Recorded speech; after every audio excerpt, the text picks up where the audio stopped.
je n'aurais pas dû acheter ce clavier. Et ouais, ça c'est 100 € que j'ai dépensé et que j'aurais peut-être dû garder pour moi. Mais je pouvais pas le savoir avant de l'acheter en fait.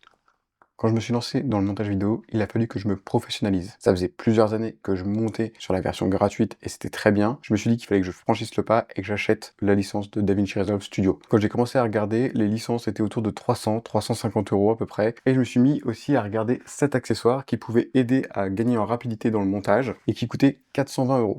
Le truc, c'est que quand tu achètes ça, tu as une licence de DaVinci Resolve Studio comprise dedans. Donc en vrai, le clavier me serait revenu à peine 100 €. Parce que de toute façon, j'allais dépenser les 300-350 € pour la licence. Je me suis dit, bah, pourquoi pas prendre directement le clavier. Donc j'ai franchi le pas, je suis passé sur IPLN, c'est pas sponsor. IPLN, si vous me voyez, sponsorisez-moi. Et le problème, c'est que tu vois, je te dis que c'est un clavier, mais c'est pas un clavier. Et c'est pour ça que je l'utilise plus. Donc les premières semaines, je l'ai pas mal utilisé, notamment pour une chose, c'est la jog wheel. Tu vois, c'est ce qui permet d'aller très vite dans ta timeline, avancer à gauche, à droite, et de gagner énormément de temps. La problématique, c'est que tu ne peux pas remplacer ton clavier par ça. Par contre, tu peux remplacer ça par ton clavier. Et tu peux pas personnaliser le clavier.